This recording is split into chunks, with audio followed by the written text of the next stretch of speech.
All right. It would help if I had it at the start.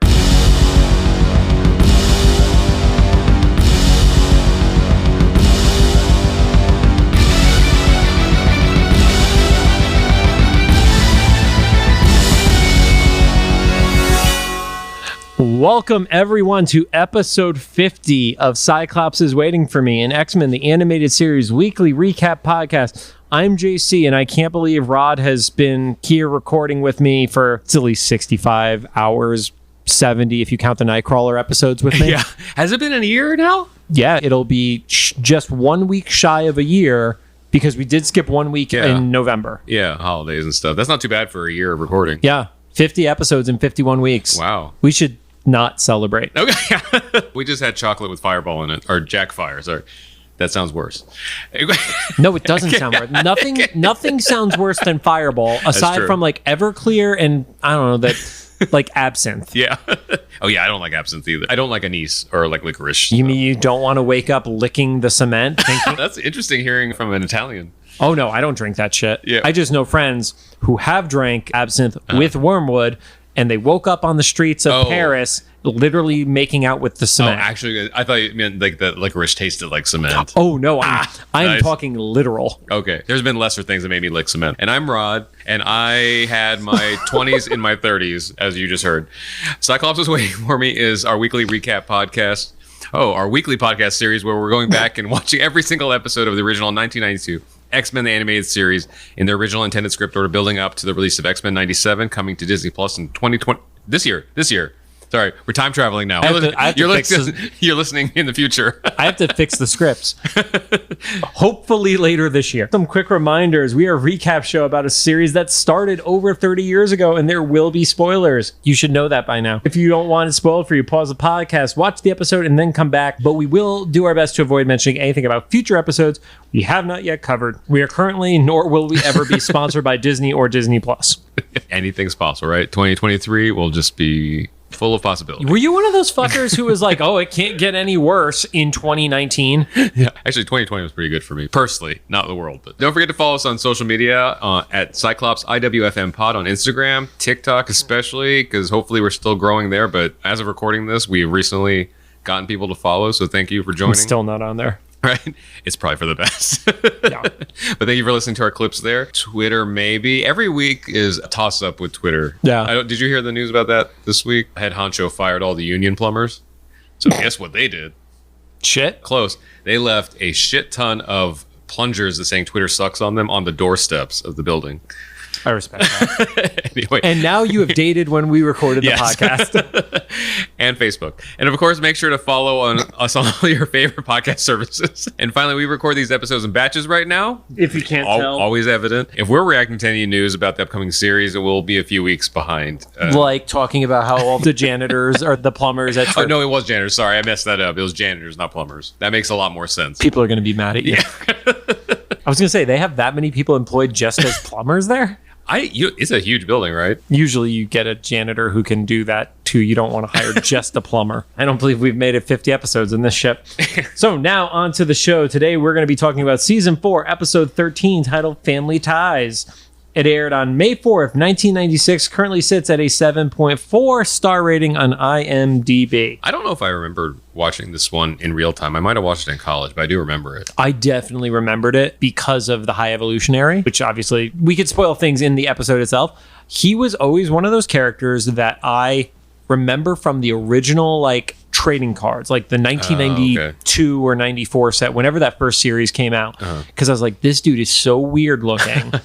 But then I never read a comic with him for at least a decade. Like, just the books I was buying, he was not in. Mm-hmm. So this was like my first crossover with experiencing him. And he's coming up in the MCU pretty soon, right? Didn't they just cast him or something?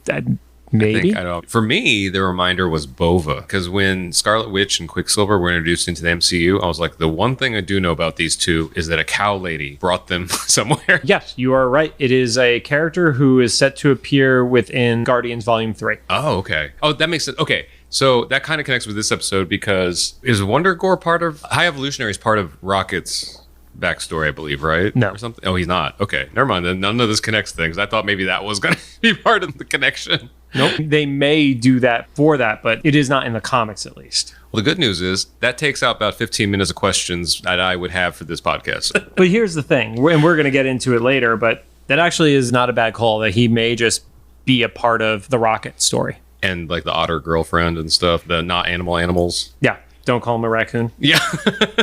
And I guess we'll see how this ages, but we were just talking before recording. Getting strong, everyone in the Guardians dies vibes from the trailer. You're getting that more than me. I think it's going to be like you get the moment with Quill and Gamora. I don't think you get the happy ending, but I think it's like, all right, it's a big fucking galaxy. We're just not going to see them again. Okay. Because he's just... I think you also want them to be able to come back for Secret War. Maybe. I feel like multiverse is the cheat code for everything now, right? It is, but there's also like knowing it's the real them, so to speak, I think makes it mean more. That's true. So, I don't know. Maybe they've already filmed their Secret War stuff. You never know with the MCU. How depressing would that be if they got through all the Thanos stuff and then just die in Guardians 3? See, because that pretty much happened to Gamora, right? Like, she died in the Thanos stuff, but then came back for Guardians. So, like, whatever she is in Guardians 3, like, Gamora never gets her, like, actual story with the Guardians. Even if she does get resolved in this movie, it's not the one that we followed for, like, half the MCU. Right. And so, it's just weird. I don't know. The multiverse stuff is starting to get out of hand. Yeah. Welcome to reading comics, Rod. Cool. All right. Speaking of weird crossovers, episode starts off with Quicksilver, who is talking to Forge. That was a cold open, because we've never seen him before. We have. Have we seen him talk? I feel like he shit-talked with Jubilee in the X Factor episode. Oh, you know what? You're right. Yeah. Okay. My memory. We were talking about being... He didn't say a lot. It was definitely very Havoc, Polaris, and Forge conversation. I totally forgot about that. I don't think Guido talked. I had a strong guy. Okay. Yeah. Yeah. But they're talking, and all of a sudden, Scarlet Witch just pops up on the screen. I also love how it's a video call, and she goes, "It's your sister?" Yeah. He knows. Do you like this new outfit? Can you tell me? Also, he's definitely seen the outfit before. So, yeah, she pops up. He gets angry. He gives the, like, basically, you can't call me at work. Yeah. Which, I guess... X Factor is military backed by the U.S. government. Remember how Xavier was offended? Yeah, that it was... So it's still going on like that. And... That's what we assume. So he could get in trouble. Did he think she was just calling him to talk about dinner or something? I think he's more so mad that she used an override code while he was literally talking to his boss. So Forge is going to be pissed. That is true. That we need to see what Forge's perspective on all this was. Forge is like, I build fancy machines. They don't break. Yeah. What the F just happened? And then we see Forge's dark timeline into the whole Bishop thing. That this is the start of this organic cybernetic Forge right here. So she says that it is actually an emergency and that father is agitated.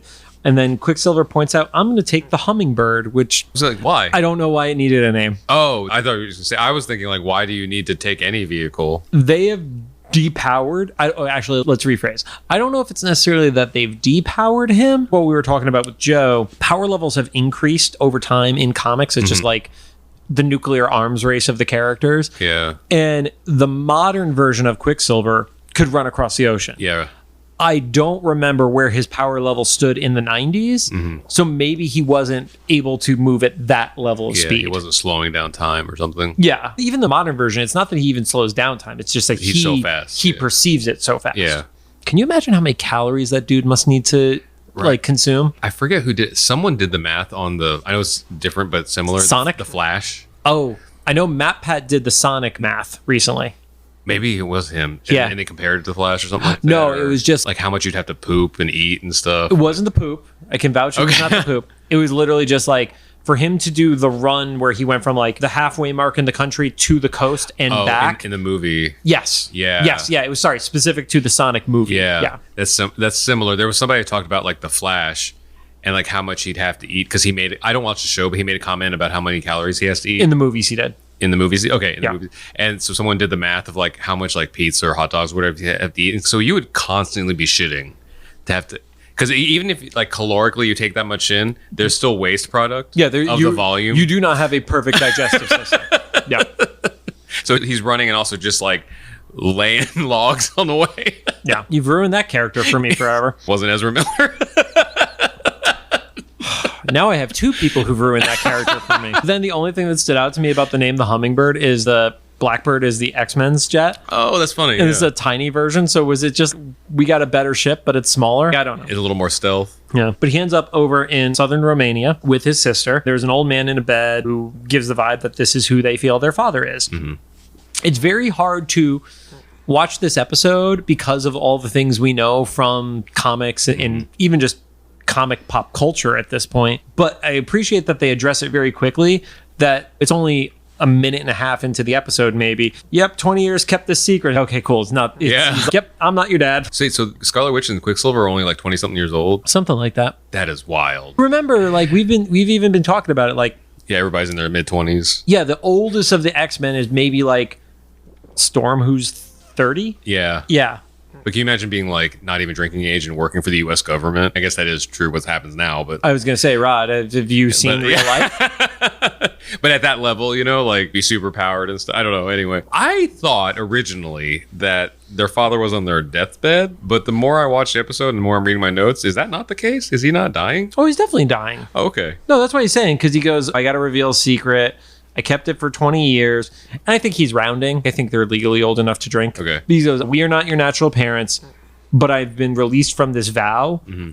I think that was them acknowledging that the dude's going to die soon. That's him being released from the vow, but they didn't want to show him dying. Okay. I'll come back to that at a later point in this, because now I thought that at first, and then later I was like, okay, maybe it was this. All right. But he tells the story of Bova, which is the only thing I knew about this episode. So Bova, who is half cow, half person, brought the kids to their cabin one night. He doesn't know who their real parents were, but Bova would, and he believes that Bova is up in the mists of the mountain in a spot called Wundagore. Yeah, which, if you're like me and only really had knowledge of the MCU, is where Multiverse of Madness took place. That is where the mountain is. Yeah, very different setting in the MCU. I would agree with that. There wasn't like a cybernetic fortress and a cow lady yet. No, but the connection within the MCU is that it is a meaningful spot for Scarlet Witch. Yeah.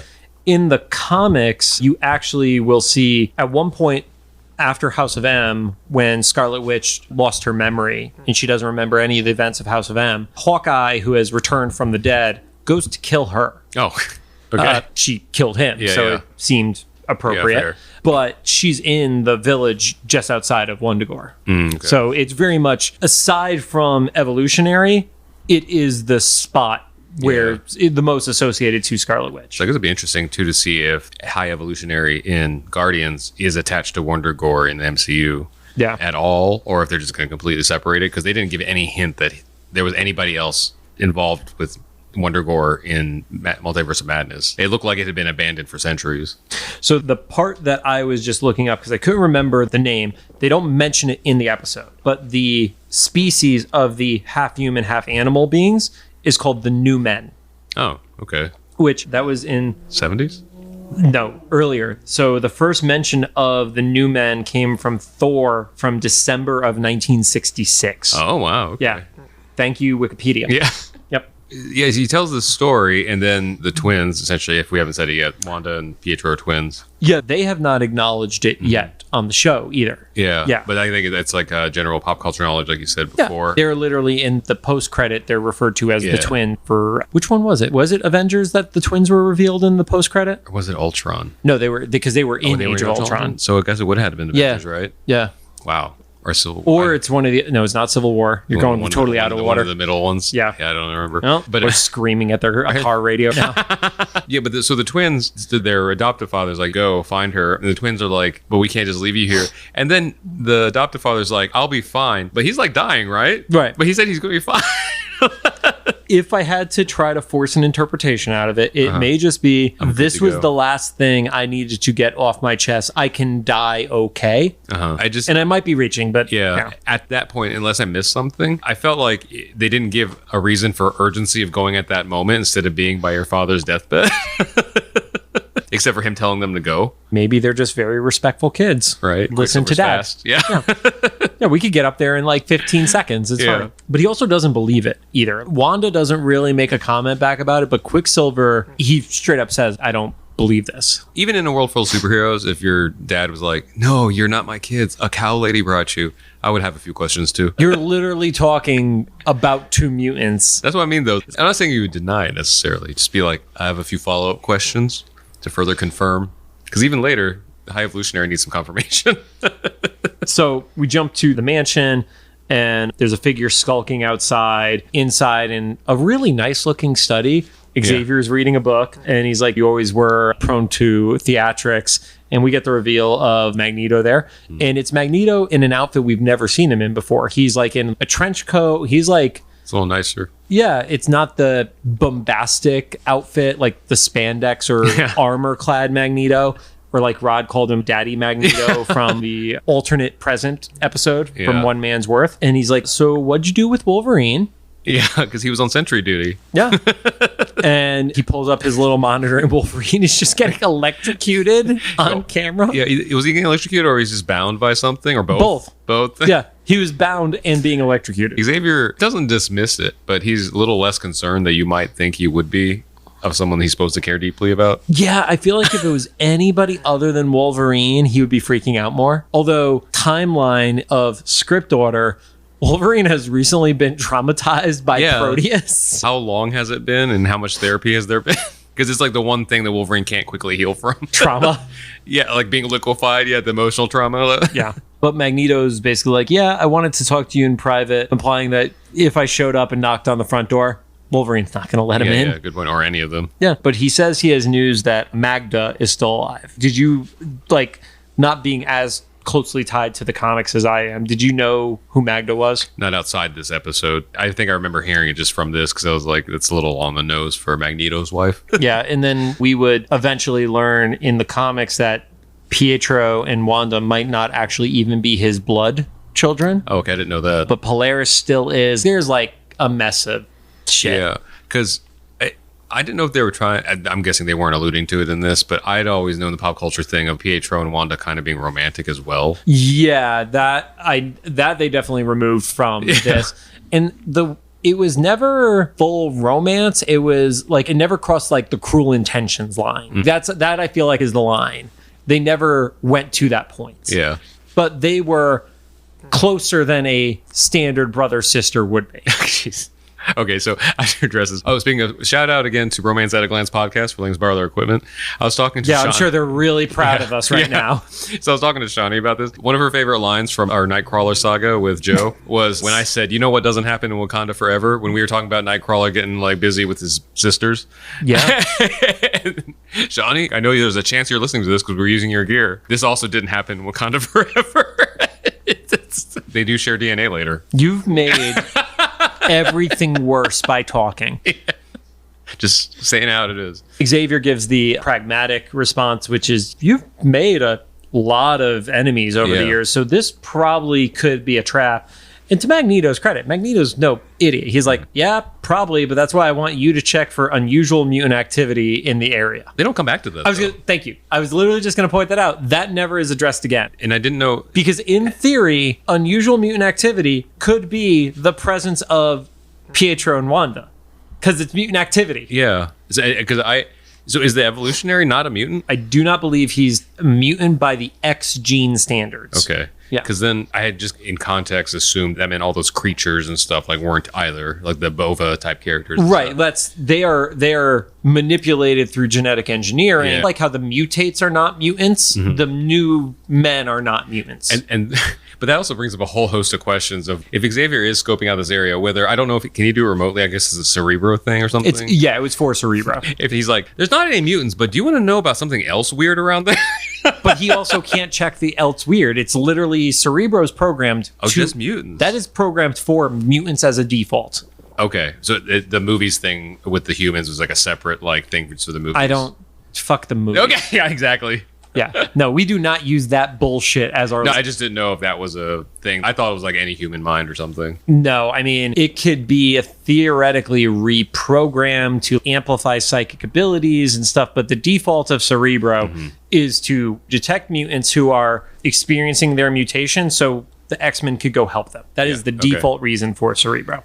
Gotcha. Yeah, but yeah, so he says, I guess it was just an excuse for like them to talk and dump some exposition. So Magneto says, I just want you to let me know if there's unusual activity, but whatever happens, don't interfere. And then he bounces out and pissed off Wolverine charges through the door. He knows Magneto's there and he's ready to go. Yeah, I love that moment. It's one of those, I don't know how else to explain it. It's one of those moments you want to see from Wolverine. I like that part of his character. It is funny.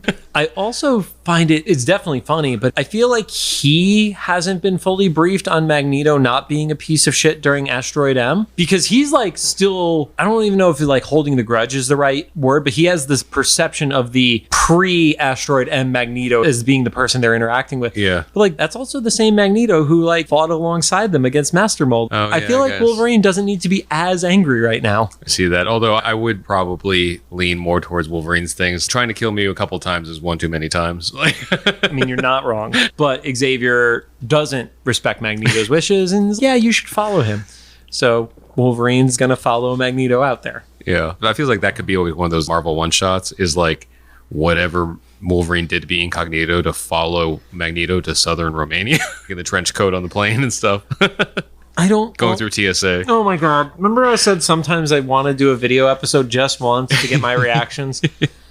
We're getting into the final 25 episodes of the original series now, so that might happen soon. Back over at southern Romania, the twins show up at the base of this mountain, and that's where the High Evolutionary appears. He knows of the twins, and that's where we actually get the reveal that they are twins. They actually call it out there. Even the Bova stuff, it's like, brother, sister. It's like, no, straight up, you're twins. And he wants to know how they know they're there.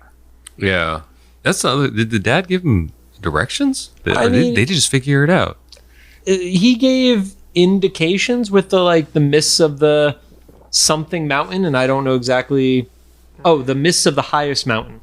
Okay. So I guess if you're in that area, you know what the highest mountain is. And I guess if you can run really fast, you can cover a lot of ground. He literally just scouts through the entire countryside, and he's like, okay, I just traveled 700 miles and I found the highest mountain. There's an atlas right here we could have looked at.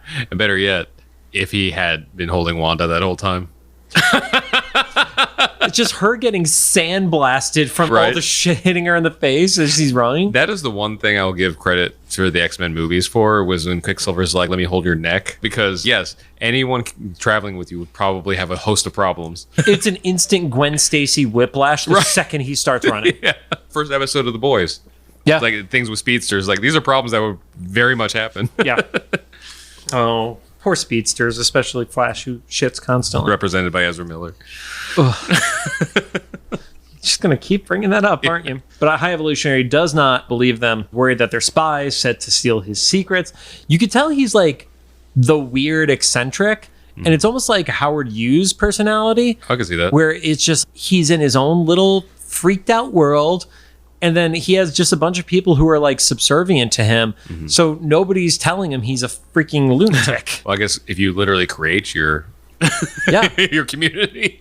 Yeah, he literally is mutating, or fuck, you can't even say mutating. He new humanizes these people, new mans them. God, I hate everything right now. But he said, we could test this, and we're going to go up to the Citadel.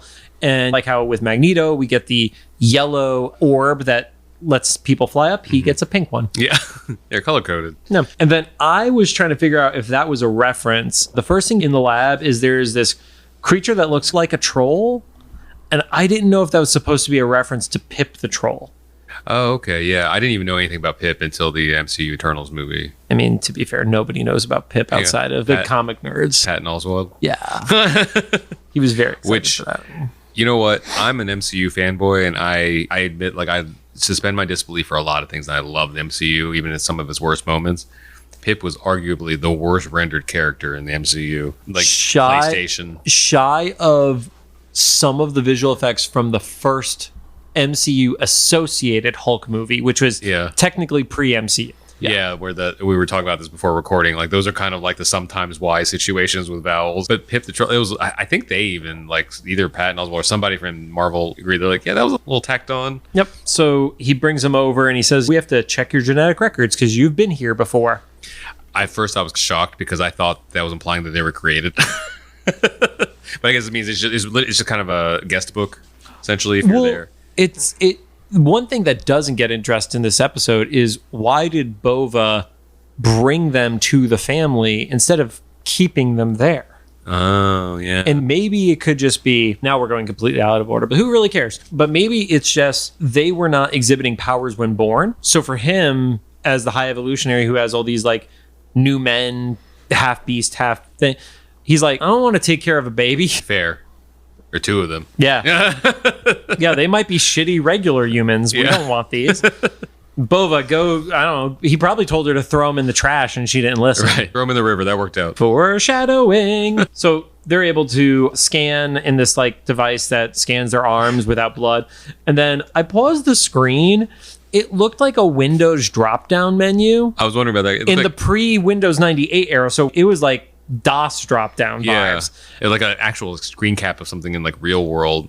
But it was like the screen was reading about desks and stuff like that. So I was like really confused as to how office furniture, I swear one of the things said office chair on it. So the High Evolutionary was just faking them out, checking his IKEA order. He might have been. Yeah.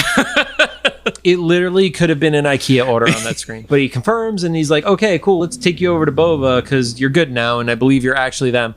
Which, did he just get lucky? Like, I'm still trying to figure out the plan for this. Is this all just his act, or is he that eccentric that he doesn't actually believe that it's them?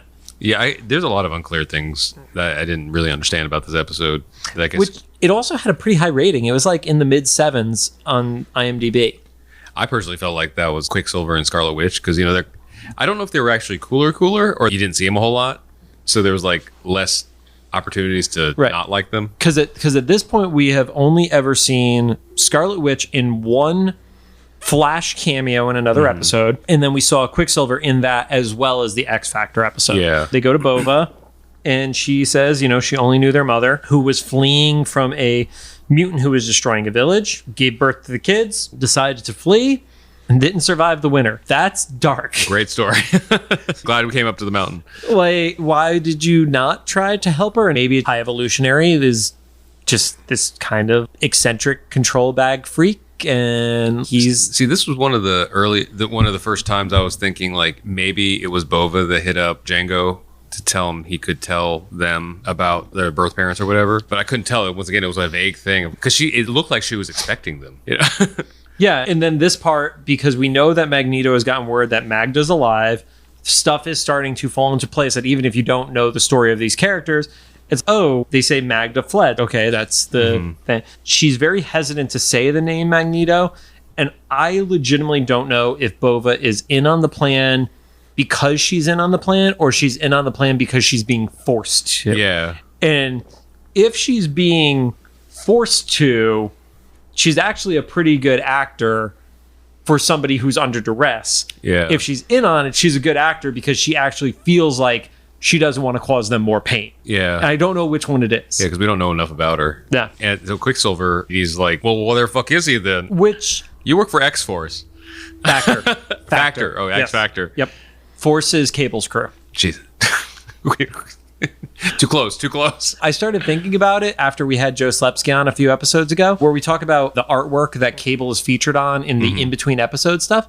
Cable is barely in this series. Oh, yeah. We are 50 episodes in, and he's been in, what, 4? Maybe, yeah, and just time travel stuff, basically. The Genosha episode and then time travel show. Yeah, maybe 5, I don't know. But for being prevalent in the artwork, he's barely in it. Yeah. Maybe, I don't know, one of the next 7 episodes he's in every single one. He's in every single I don't know. But they do let Quicksilver and Scarlet Witch know that he can be found every year at a loved one's marker, coincidentally in town.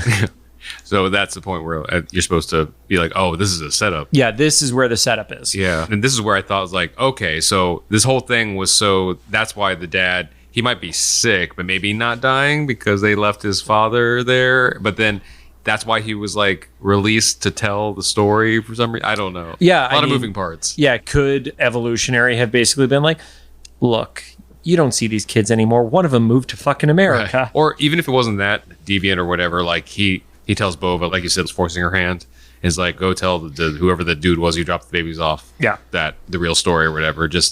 And like you said, was he lucky? That first 2 people that showed up? Yeah. But Evolutionary wants to help. And he offers soldiers. So you see a few more of the new men come up. And then as they leave, you see the turn. which is the first time where it's, oh, he's not only crazy, he's crazy, but he's also evil. And he's basically like, the world is finally going to see the peace and joy that I can give it. It's like, the fuck are you going to do, dude? Yeah, it's a very eugenics kind of villain. Yes, that's a great descriptor for it. He's like, oh, this will be perfect if I can mold it. Yes, it needs to be my world for it to be perfect. Jump over Wolverine, who's observing the cemetery. Magneto's there, and he sees somebody in a robe. Quick, before he sees the person in the robe, Yeah. I love that Magneto has a paper note that has 2 pieces of information in handwriting on it and needs to look at it to reference the location. It's like, this spot, 10 p.m. or something, whatever the time's on. I was like, I know that's for the story and the visual. It's to be dramatic, But Rod. I love the idea that this all-powerful mutant that has literally taken down militaries and stuff Just has no short-term memory. and has a singular post-it note with handwriting on it. That's fair. It just makes me giggle inside because it's such a funny image to think. Yeah. If you were Wolverine's perspective and seeing that, you're like, is he looking at a post-it note? It's easier for Wolverine. Wolverine just needs to follow him. That's true. He doesn't need to know what time to show up. He just needs to be there. Yeah. Could you imagine tailing somebody like thousands of miles? How do you know when to sleep? Because That's what I'm saying. That's a funny, like, he's in a plane in a trench coat and he's like, when is the next stop? Like, where are we going now? Because you know there's not a direct flight just to like Wonder Gore. There's a lot of like little stuff that's happening for hours. they're going to ski between... Right. No. Oh yeah, they're gonna squeeze. Yeah. No, don't worry. I know a monastery takes care of accident victims. Also, there's a lot of accident victims. They owe me. Yeah. But then, like we were saying, somebody in a robe, woman's voice saying to stay away, hurt them enough. And of course, Magneto thinks that it's Magna, his estranged wife. Is that, if you don't know she's dead, is it estranged? I don't know. Yes. Yeah. And he goes up, and this is either the bravest, stupidest, and or most loyal new man ever, because this goat gets up close and personal with Magneto. If this was the comic in the modern day and not the cartoon, he would have literally ripped her to shreds with the iron in her blood. Yeah, I was gonna say he would have like liquefied her or something. Yes, right? like that every bit of metal would have been pulled out of that character in every direction. It would have been a fucking spray of blood. And, yeah, and she was like a goat lady. Or Yeah, she was a goat something? lady. Like, yeah. Yeah. Also, I learned Magda sounds like a goat. No, Rod, she didn't sound like a goat. The goat sounded like her. I don't know. Taylor Swift sounds like a goat by your definition. Oh God, there's gonna be so much hate. Did you see Taika Waititi confirm that like the screaming goats in Love and Thunder were because of the Taylor Swift memes? I didn't see it. I said before, and I'll say it again, Taika, without somebody giving him direction, takes the joke too far.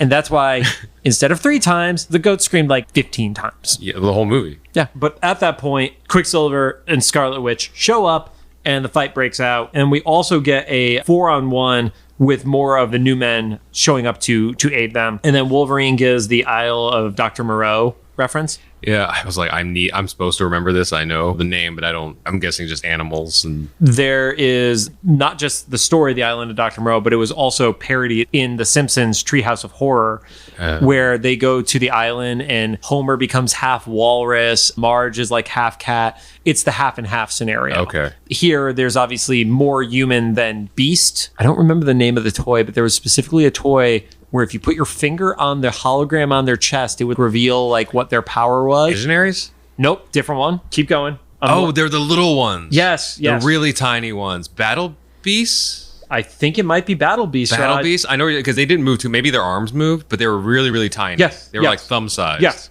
These creatures, the new men, look like Battle Beasts. And good job, Rod. Man, I miss those things because those are easily collectible and fun. Dude, they tried to do a comeback with them. They were done with, what was it? Mini-Mates. Mini-Mates tried to do a comeback with them. Oh, but they just fucked it up. Yeah. I know there's probably some legal reason why you can't use original molds of stuff. It's called Nobody Took Care of the Molds, and they all fell apart. Yeah, so those ones are cool, like the original ones. But just any retro toy they bring back is always like a little bit different or whatever. All we want is the same mold. It's literally because the molds would be thrown out. It's mostly because you would have to redo it. Yeah. And if you're going to redo it, people want to like make it better because that is one of the negatives of some of like the original toys. Look at the original Star Wars toys. Yes, there is absolutely a retro appeal to them, but you're not going to sell that to the mainstream. You're going to sell it to the collector nerd. Yeah. But speaking of Battle Beasts and the Island of Dr. Moreau, Wanda actually is the one who stops Magneto. And she does so by tying him up in this green rope effect. She is, that's a reality thing, I'm guessing. That there's just like a loose connection. I think they didn't know what to do to showcase Wanda's powers. They even specify in it that she has the power of probability or something. Yes. And so they're like, how do you show that in the thing? Kind of like the problem with Domino, right? How She do has you wind. Yeah, how do you show luck? And it's like her spitting wind. Scarlet Witch had a funny, like, little unintentional Mortal Kombat moment here where, like, in the middle of the fight, I forget who it was that she was cheering on or whatever. They're winning the fight. She's like, finish him. I was like, yeah. Of course you would notice that. Your brand is consistent, sir. Yes, I'm a simple guy.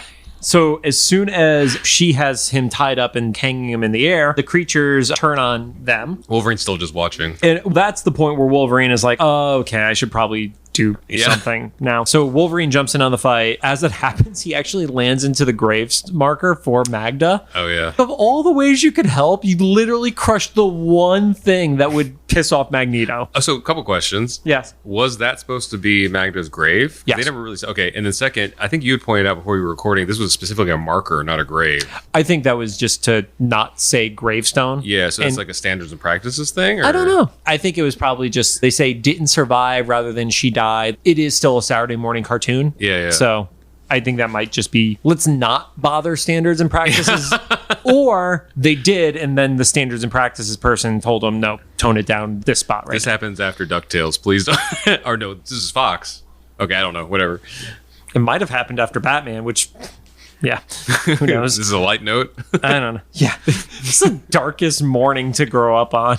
It was great, though. It really was. But then New Men basically use a gas that knocks out Magneto and Wolverine. Xavier is yelling into the walkie-talkie, not getting a response from it. And he and Beast are questioning, like, why would they attack? I thought that X-Factor were our friends. And then they point out that the twins alone wouldn't be strong enough to take them out. And maybe it's just a take for granted. Don't overthink it.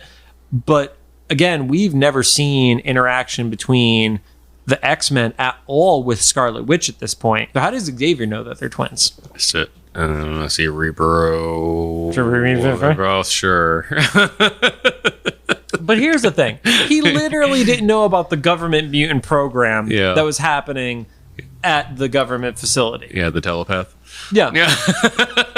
So, how do you know that it's the twins? Is that the X-Men 97 reveals? Like, it was actually Xavier was the father. Definitely is not going to be the reveal. If they do it poorly enough, it will be. That's true. It could absolutely be poorly done enough. Still working on that Disney Plus sponsorship. Yeah, you're crushing it, bro. So you see that Scarlet Witch, Quicksilver, Magneto, and Wolverine are all captured, and they're in, like, it's not too dissimilar from the stone, like, resin that Toad puts people in. Oh, that's true. It's a little more like Amber from Jurassic Park. I just didn't know I made. Yeah, it was more like that. Well, I guess we couldn't tell because it's animated if it's like hard or jelly like. I got the impression it was hard. It was hardened. Yeah. But your thing about Toad was similar too because it did something to them. I guess it could have been evolutionary. Yeah, because it depowered them a little bit. Because he was waking them up at will. Yeah, but Magneto realizes that this is the Balkan legend of the castle in the mountains, and he was unsure if it was real. So it's like, okay, that gives a little bit of credence to it. Then High Evolutionary shows up. He gives more of his exposition, and you're going to number among the world's saviors, which was... okay, he's definitely fucking crazy because if somebody's going to be a savior, you usually don't have to kidnap them to make them be a savior. That goes more to your Howard Hughes comparison. Yeah, just fucking this is the spruce goose, right? Yeah. Magneto starts asking a bunch of questions, including why are they being held? Was High Evolutionary the one that killed his wife? Blah, blah, blah. And Evolutionary kind of focuses on his plan of why he's abducted these three. So it's, you mentioned earlier, combining their DNA. Not that. I meant earlier with the probability stuff. So I don't remember how it fell in the 90s, if it was still considered probability or if they moved over to the hex magic or chaos magic aspect of it. But the way it's at least worded here is it is a master of probabilities. So who knows? Maybe that is just another way of saying chaos, is if you can control chaos, you're manipulating the probability in your favor. But it would make what he's doing with his genetic research 1,000 times more likely to match the genetic codes, utilize Quicksilver's speed to do years' work in seconds, and then to help them stay vital and strong, he needed the blood of the father to activate it. Yeah, I guess that's just like cartoon logic. Yeah. Where it's like you two are like basically split off from the genetics of Magneto. Right. So you need like the binding, the original thing or whatever. But Yeah. Sure. Magnets. I think it's not necessarily the magnets in this case. I think it's more of just amplifies the power by the, I hate saying the phrase out loud, the genetic material. Yeah. I guess it's kind of like what Sinister was doing, where it's just specific bloodlines that combine or something. I mean, he needs to clone Jean and make Madeline Pryor. And at that point, the blood of the father comment happens. And everybody is just like, wait, what? Yeah. It's like, oh, you knew this, and then you sent us to go beat the shit out of him, and he's our dad? Dope. Yeah, the twins, like, I know here's the twins that are just freaking out because they don't like Magneto. They think he's, well, to be fair, he is part of the reason their mom died. Yeah. And they also have found this out within a very short period of time. Yeah, this is like a day. Yeah. So the not natural parent is probably dying sometime soon. Yeah. Traumatic. Or already. Yeah, maybe he already died on camera and nobody gave a shit. They're like, yeah, just bury him in the back. Yeah. Mom can deal with this. Or not mom. Fake Yeah. mom. And we don't even know if she's still around either. They didn't address That's true. any They of that. didn't even address that if she's still around. Wow, this family's fucked up. So they grab Wolverine and they literally throw him into one of the tubes. Mm-hmm. And then he, like, I want to say werewolf, but it's not shaped like a werewolf, the face. Like, it's literally like they wear Wolverine. I was hoping you would say that because you just, like, did your ultimate pun right there. No, I didn't. No, because I did it with disgust in my voice. Okay. I wasn't proud. I just could not think of a better way to describe the visual than going super accurate, Rob. Yeah, he was literally an anthropomorphic Wolverine is what he turned into, but it was pretty nonchalant. Like, I feel like in other storylines or episodes, that would have been a really big deal. Yes, I agree. It was definitely a nonchalant. It resembled the Wolverine monster from Sabretooth's nightmare scenario in the, third or fourth episode? Something like that, yeah. Fourth episode. Yeah, just in the mind place or whatever and stuff. Yeah, and then immediately Wolverine breaks out and just like starts chasing down some of these new men. Yeah. And High Evolutionary just continues. Yeah, he was pretty like... He's like, yeah, he'll figure shit out. Which Wolverine, great at breaking out of test tubes. I was gonna say, that's on brand for Wolverine. High Evolutionary, I was like, he seems really unconcerned about that. But then immediately after, when the Blackbird lands, he's like, oh no, the Blackbird's here. This must happen a lot. Yeah. Because do this people do not react well to being turned into half animal combos. So it seems like he just sees this happen like every time he turns someone into a cow person. Yep. Like you were saying, that's when they arrive. They start attacking. Magneto starts to talk to Quicksilver and Scarlet Witch about their mother. Knew that he had frightened her away, but he didn't know they were going to be born. So she must have not been very pregnant at the time for him to be unaware. So she must have been in Wundagore for at least a few months before she had the kids, and then she ran off. Or resembled a goat so much that Magneto... Stop. You do not disrespect Magda like that, sir. Let's be real. Magneto, he definitely had a hot wife. Okay. I didn't know. You didn't know where I was going with that statement, did you? Just know that, like, in this episode, what I know about Magda so far is that her husband, or ex-husband, has mistaken a goat for her a few times now. Shaking my head. So much head shaking. But he also mentions that now that he knows what the score is, he's been holding back and it breaks him out. And they have a score to settle now with the High Evolutionary. This is one of those times where there are lots of cool fight moments. I don't know if any of those would be done justice if I describe them. They're not pertinent to the story. There's a fight that happens. It's a big fight. Yeah. The part my only note about this was if any of these creatures are cameos, I have no idea. No, and that there were cool designs for it, but like to our Battle Beast comment, it's like they all just fit a template, which is fine because that's what the new men are in the comic books as well. Is it's cool. Everybody has basically the same He-Man style body type. They all That's a good description. they basically all wear the same clothing vibes. They have random like bandoliers with pouches and stuff like that. And then it's just a different color scheme to match whatever animal they are. There's one that was like a rhino, so they were very gray. There was one that was a panda. Yeah, that's the He-Man thing is a good comparison because it seems like they could be like He-Man characters or something. Like They could at the least be in that world. Or the He-Man, not He-Man figures that we would see at like the gas station. Oh, that's true. Like I remember growing up, and there was definitely a few action figures I had that would be, my family would go up to New Hampshire for a long weekend or something like that. And on the way up, we would stop at a gas station, you know, middle of Massachusetts or early New Hampshire. I was like 8. So my grandfather would just be like, yeah, pick out whatever you want. And I would run to the rack in the gas station that would have toys, and nothing was a name brand. Yeah. And it's like, oh, that's kind of the same height as He-Man. And they're like that barbarian proportions. Yeah, exactly. Yeah. The new man Wolverine goes right at Xavier. It's him being pissed after the last episode of like, how does Professor X not run away when he's in fair? That's true, yeah. Let's go with that. That's a solid one. And He flips him out of his chair. yeah, and he also got tied up by Magneto, and Xavier was kind of like, oh, that happens. Yeah, he really didn't help him. Yeah, 24 hours prior. Yeah. But the creatures begin their retreat. Magneto and Quicksilver charge in. Quicksilver gets to the door first, but as he gets to the door, he ends up getting like the laser blast at his feet, which knocks him up in the air. Magneto catches him, actually calls him son. Meanwhile, up in the air, the best way I could describe them are they are like joust bikes.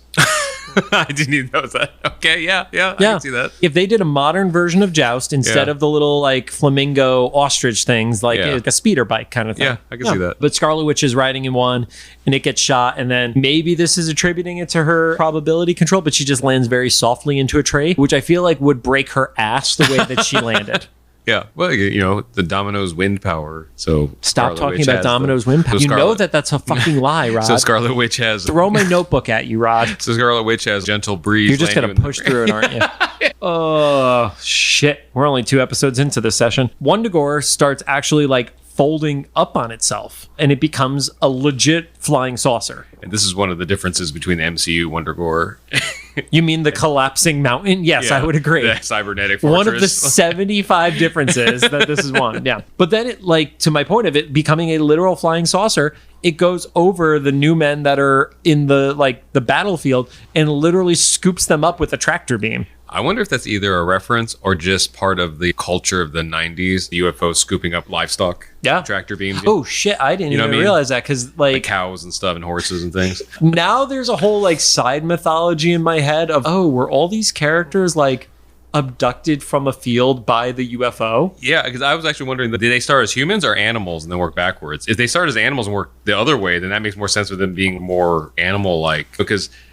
I don't know. I guess Wolverine was kind of in between. Like, he was more burly, but he was, I don't know. He was actually more animalistic than the other ones. That's true. Yeah. But if you go off of the mythology, which did not exist yet, but in the comics, there is like, I've told you about this in the past. It's like the side group within the mutation where it's him, Sabretooth, Feral, Wolfsbane, where they all have this alternate version of the X gene where they're all like bestial. Yeah, like a little animal already. Yeah, but as the ship flies off, the land begins to revert. And lucky for Wolverine, who just keeps getting traumatized, the poor dude, he also reverts back into Wolverine mode. And he's like a sex joke? Yeah, because I don't even think that's raw reaching. Nope. For once. Nope. Because he was fighting with Beast. When and Beast is on top of him. Yeah, pinning him down. Yes. So Wolverine, I guess it was meant to show as the Wolverine was not conscious during all this. He like blacked out. He wakes up and he says, "Beast, you better have a good reason for being on top of me," or something like that. You better have a good reason for this. Yeah. Okay. Saturday morning cartoon kids. Yes. Yes. Gay sex jokes in the 1990s. Yeah. Super common in children's programming. Your dad doesn't listen to this show, right? Oh, no. Okay. Good. The more I tell him about it, the less he's interested. Same goes for our listeners. Yeah. As that happens, we get the moment between Magneto where he gives his pseudo apology. I wouldn't actually say he gives a full-blown apology, but trying to make things right. Yeah, where he tells Quicksilver and Wanda over time would love to get to know you better, which I feel Like, that is the quote that would have been in any TV show or movie at this point. Yeah. And also following up with, this is the greatest regret of my life was losing your mother. I would have come if I had known. And I think the biggest difference between the trope and this is Wanda just looks him dead in the eye and says, well, I guess we'll never know. And then they just leave him. Okay. And this actually, because this trope, like you said, this is a trope and it happens a lot, especially this time period. This time it actually makes sense because they're able to get away instantly because of Quicksilver. Yeah, he literally can run off faster than Magneto could follow. In any other after school special, there's like a very slow walk away that they just never address. That somebody let them go. Yeah. And it's, oh no, he's going to go snap his sister's neck because he's going to run away so fast. And then Professor X tries to do like the friend thing of like, you just got to give them time. And it's, shut up, Charles.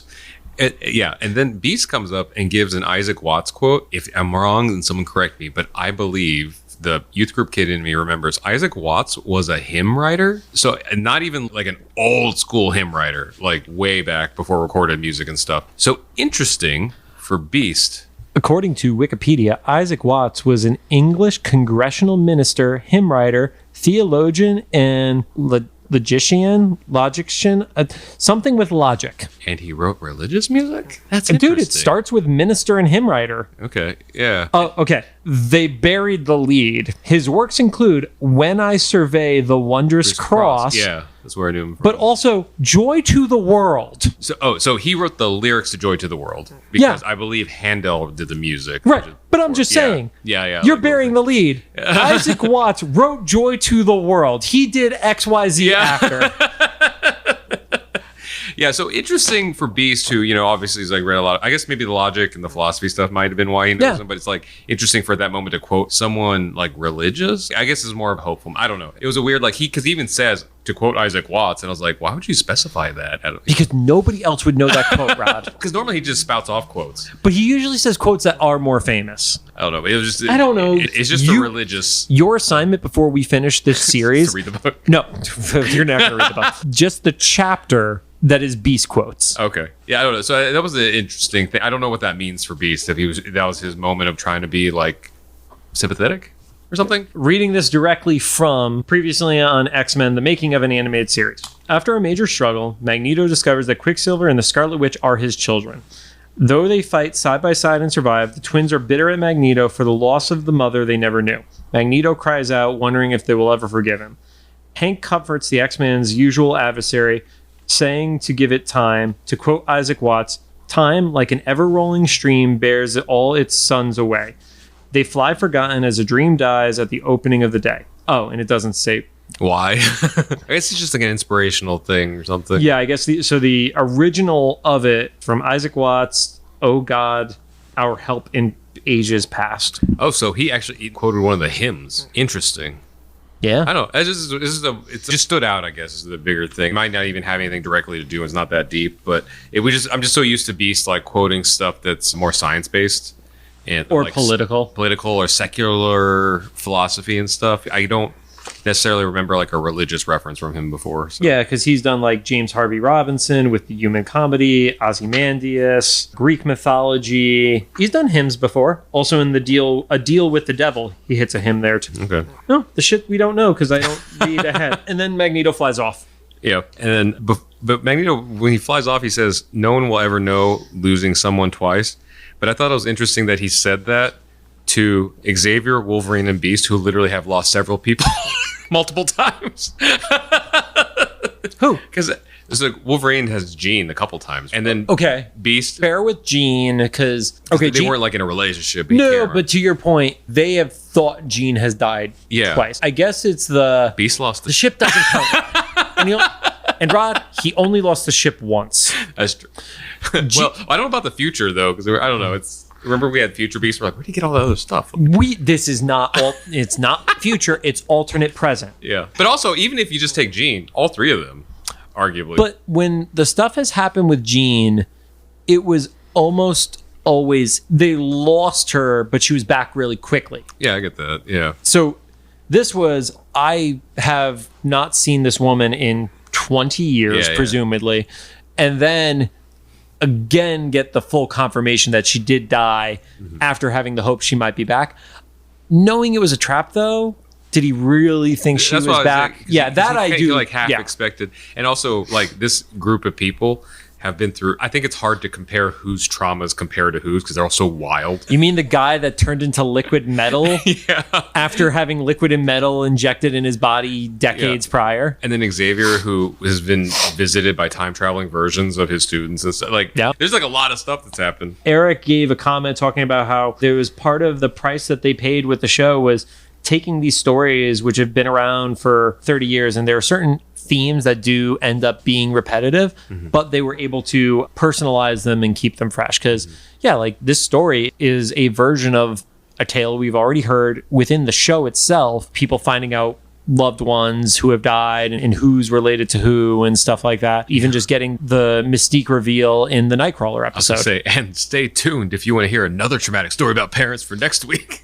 This is the gap of stories that is just all about how shitty certain families can be. How far, and also like dumping your kids off with strangers. But at least Bova didn't throw them into a river via a basket, only because 2 babies would be too fat and sink. Thank you for joining us. If you have thoughts, make sure to leave them in the comments for either the YouTube upload or the official Instagram post about this episode. And if you like what you heard, we appreciate a rating on the podcast app of your choosing. Find us on Apple Podcasts, Anchor, Spotify, Google Podcasts, and CastBox. And let us know who we should start collaborating with, because we got like 20 something episodes left to go. And one of them's a 4-parter, and we're not doing a collaboration on a 4-parter. Should it be with Romance at a Glance with Shawnee and Bridget? I think they should come on one episode. You want? I think Shawnee wants to. Okay. Are there romance episodes coming up? We missed them. We literally had definitely missed some of the good ones. No, we had the hearts ones and stuff early on. But we fucked up, Rod. Wait, there's an episode we're pulling this name out. Weapon X Lies and Videotape, which is a play on the movie name Sex, Lies, and Videotape. I think they also specialize in particularly like smutty romance. There you go. Our show is about smut. Thank you so much. All right. We'll see you next week with romance. No, we're not, but someday soon.